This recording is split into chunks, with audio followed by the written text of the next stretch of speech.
so I think that things are moving so fast that he's going to stay ahead of the curve. That's why there's so many pay-per-views. There's so many this, there's so many that. I think it's just he's trying to stay in the entertainment game that you have to put out so much product with so many shows. He's caught in the system. That's what I think. All right, thank you. All right, we have a real Hulkamaniac over here. His name is Sean.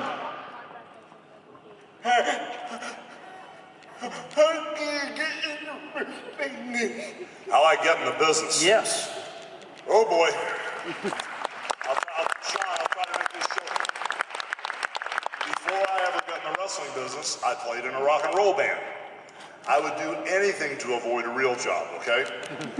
So I played music for 10 years, and when I came back to Tampa, Florida, I was in a really good local rock and roll band. And all of a sudden, all the wrestlers started coming in to hear the band every night. And I'd always been a big wrestling fan, watched these guys on TV. My #1 wrestler that I loved to death was Dusty Rhodes. And then every once in a while, the guys would come down from New York, like the Russian Bear, Ivan Koloff, or superstar Billy Graham.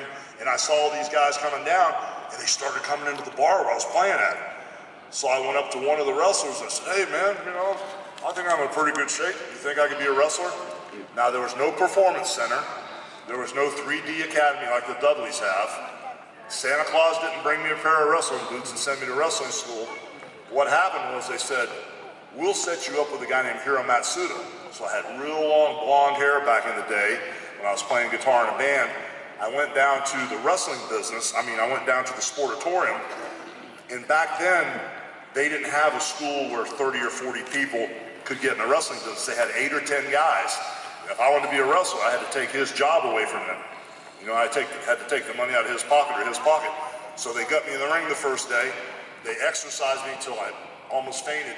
Then they got me in the ring and they broke my leg the first day. And they thought they'd never see me again. And 3 months later, I came back. I cut my hair short like yours, and I made the decision in my head that nobody was ever going to hurt me again. And they actually spent 2 years teaching me how to wrestle, and then they sent me to Japan. But that's how I get in. Thank you, Sean. Rachel, who's next? Hey, brother. Ruby up next to the question. Hiya, Hulk. First thing I want to do is just say a massive, big thank you for everything that you've done in the business. I was going to ask you if you could have one more match, but I think that question's kind of been asked. The question that's on my mind is when Bischoff came to you with this idea of a Hollywood Hulk Hogan, I just wonder what went through your mind, because that was a massive change to turn to a heel from being a face. And I've got one more question, but I'll ask that after this answer, if that's okay. Okay, well, you can't forget that when I first went to the WWF, I was a heel. And I wrestled Andre the Giant all over the place. Then I got fired for doing the Rocky movie. Then when I went back to the WWF, I beat the Iron Sheik. And I was a babyface that whole time. After the match with the Ultimate Warrior, I went to Vince. I wanted to turn heel then. I wanted to stab the Ultimate Warrior in the back. You know, once he beat me and he had his hand raised, I wanted to circle back around and stiff him, you know, and beat the tar out of him. And Vince says, "No, you can never be a heel." And so we go to a point in the early 90s where Vince McMahon thought the Red Yellow Hulkamania run was completely over. I had a different opinion. And we agreed to part ways. And when I went down to WCW, that whole Red Yellow thing took off again when I wrestled Ric Flair the first night. And it was like brand new, and it was really, really hot for about a year. And it stayed hot for about a year, then it started trailing off. And as a good guy, I started getting booed by the crowd, and, you know, just a bunch of crazy stuff started happening. So when Eric approached me with the Hollywood Hogan thing, well, he didn't approach me with Hollywood, he approached me about being a bad guy. I was actually doing a couple movies, and I thought about maybe taking a couple of years off. And the more I thought about it, I said, you know something?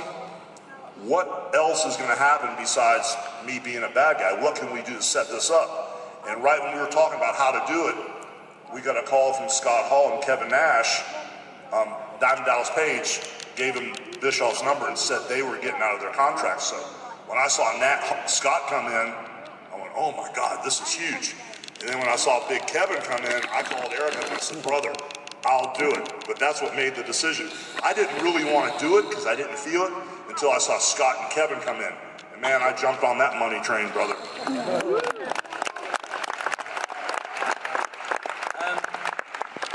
The kind of second question is a kind of request. It's always been my dream, and I'm guessing it's everyone's dream here, to pose at the end of a match with you. And I just wondered while I'm here if I could do a pose, that's all. You know what, brother? When we get done tonight, you jump up here with me, we'll pose down together. Thank you very much. I got you. Where are you sitting at? Okay, man. Jimmy, All right. don't forget him. I'll make sure.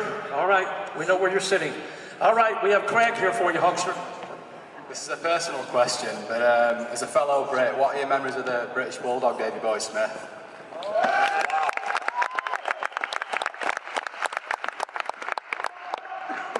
Well, Davey and I met in Japan when I was wrestling for Shin Nippon Pro Wrestling, and they had a deal with New Japan and Pride, and we would get there every night. We never knew if we were going to wrestle a regular wrestler or one of these other guys that was out of their minds, you know. So Davey would always look at the sheet that was in Japanese. I couldn't read it. He would have one of his buddies, because he was going over there more than me, interpret it for me. And the first night I met Davey, we hit it off like that. And he goes, "Hey, Hulk, look at my girlfriend. Look at my girlfriend." I said, "Who's your girlfriend?" And he had this gorgeous-looking blonde. And he goes, she's the promoter's daughter. You know, and I said, "What promoter?" He goes, "In Calgary." He goes, "I'm going to marry her, then I'm going to own the promotion." I said, "Yeah, right, Davey." But that's when I first met David, was there in New Japan Pro Wrestling. Then, when this whole British Bulldog thing got going, he teamed up with Dynamite Kid. He moved down to Florida, and we trained and hung out together. And he was always at the beach. He was a great guy, and I miss him so much, man. He was one strong sucker, brother.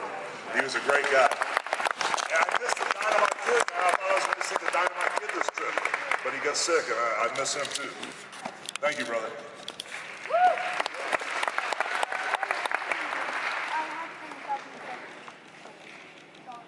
All right, Rachel. I'm sorry, I was having a conversation with the gentleman from India. We've got Seb up next.